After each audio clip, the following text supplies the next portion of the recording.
Kızılcık Şerbeti yeni bölümde neler olacak? Videomuza geçmeden önce Nilay çekilecek dert değilsin gerçekten. Mustafa nasıl katlanıyor buna diyenler videomuzu beğensin, sayımızı görelim. Ayrıca dizimizde en sevdiğiniz karakteri ve yeni bölümle ilgili düşüncelerinizi yorumlar kısmında bizlerle paylaşın. Hadi hazırsanız detaylı analiz videomuza başlayalım. Gene heyecan dolu bir bölüm izledik. İlhami belki de hiçbirimizin beklemediği bir şeyi yaptı ve Abdullah bir an önce Nursema ile evlenmek istediğini söyledi. Ardından Abdullah'ın sözleri sonrası Nursema ne yapacağını bilemedi. Dizimizin yeni bölümünde Nursema evden kaçacak ve bu süreçte Firaz'a sığınacak. Çünkü Firaz'ın onu her koşulda koruyup kollayacağını biliyor ve bu süreçte Firaz da Nursema'yı asla bırakmayacak ve Nursema ile Firaz bir süre herkesten uzakta olacak. Bu süreçte Ünal ailesinin tüm fertleri Nursema'nın nerede olduğunu merak ederken Abdullah ise Nursema diye bir kızım yok diyecek ve Nursema'yı silecek. Abdullah'ın kendi yaptığına bakmadan kızını suçlaması gerçekten çok saçma.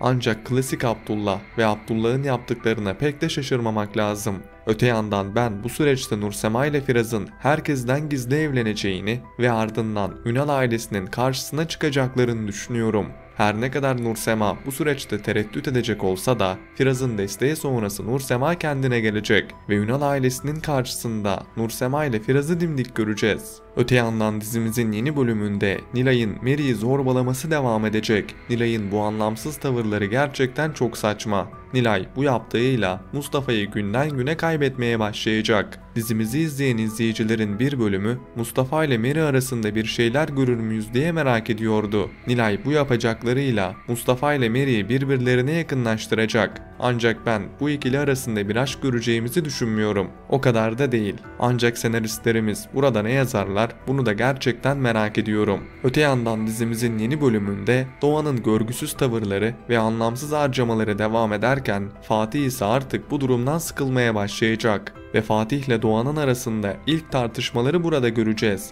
Doğa Fatih'i kendinden uzaklaştırmaya başlarken bu süreçte ailesi de Doğa'dan uzaklaşacak ve Doğa sonrasında yaptığının ne kadar yanlış olduğunun farkına varacak. Umarız bu sefer iş işten geçmez ve Doğa Fatih'i kaybetmez. Peki Işıl ve Abdullah aşkı ortaya çıkacak mı? Gelelim bu sorunun cevabına. Ben bu ilişkinin de artık ortaya çıkacağını düşünüyorum. Sizlere daha önceki analizlerimde bu ilişkiden ilk Asude Hanım'ın haberinin olacağını ve ardından Ünal ailesinin tüm fertlerinin bu ilişkiden haberinin olacağını söylemiştim ve öyle de olacak. Dizimizin yeni bölümünde Asude Hanım'la Abdullah'ın arasındaki tansiyon yükselecek ve ben bu sürecin ardından Asude Hanım'ın bu ilişkiyi patlatmasını ve Abdullah'la Işıl'ın arasındaki birlikteliği herkesin öğrenmesini bekliyorum.